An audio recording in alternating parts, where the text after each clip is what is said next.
So after 2 weeks of posturing, insults and pretending he knew what a syllogism was, Grant finally produces something. And I want to be fair here, I want to give this the serious treatment it deserves, so let's look at it together. Premise: everything has a cause.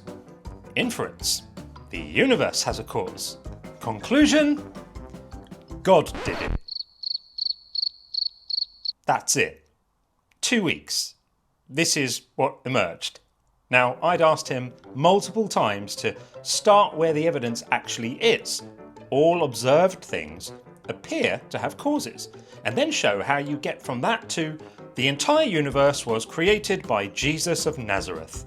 A reasonable request, a clear challenge, and he couldn't do it. So instead, he quietly upgraded everything we've observed to everything without exception, and hoped no one would notice. Grant, mate, that's not a premise. That's a conclusion. One you were supposed to argue for, to demonstrate. You can't just assume the thing you're trying to prove and then act as if you've done philosophy. Well, I mean, you can, you just did, but it's not impressive.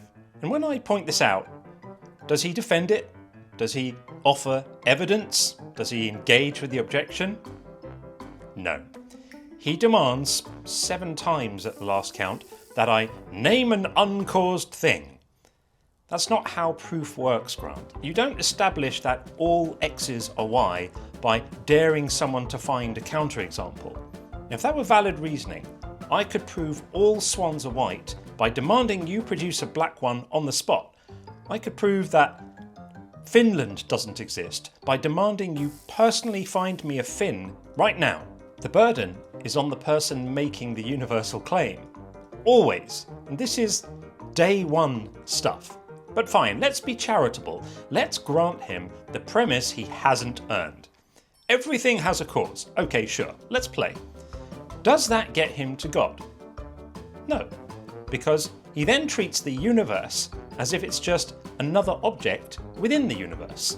And that's the fallacy of composition. Every brick in a wall weighs 2 kilos, therefore the wall must weigh 2 kilos. Every musician in the orchestra is human, therefore the orchestra is human. Every word in this sentence is short, therefore this sentence is short. Properties of parts don't translate to the wholes automatically. You have to actually demonstrate that that transfer is valid. And Grant doesn't, he just assumes. That's assumption number 2. And then without any bridge, without any argument, without even a wave in the direction of a justification, he leaps from a cause to God. Not a natural process, not a prior physical state, not a quantum fluctuation, not an eternal multiverse, not a brute fact, just God. And here's the thing we have to keep in mind.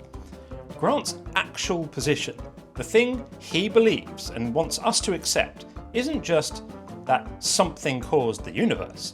It's that Jesus of Nazareth, the second person of the Christian Trinity, created the universe. That's where he needs to get to. Everything has a cause isn't his conclusion, it's just his first stepping stone, and he can't even establish that.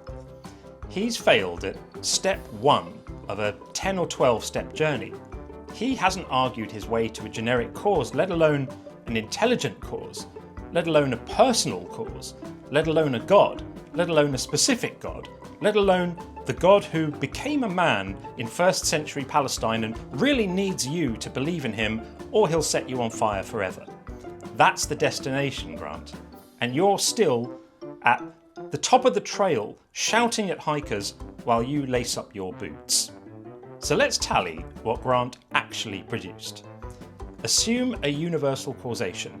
Unargued. Assume it applies to the universe as a whole. Unargued. Assume that cause is a mind.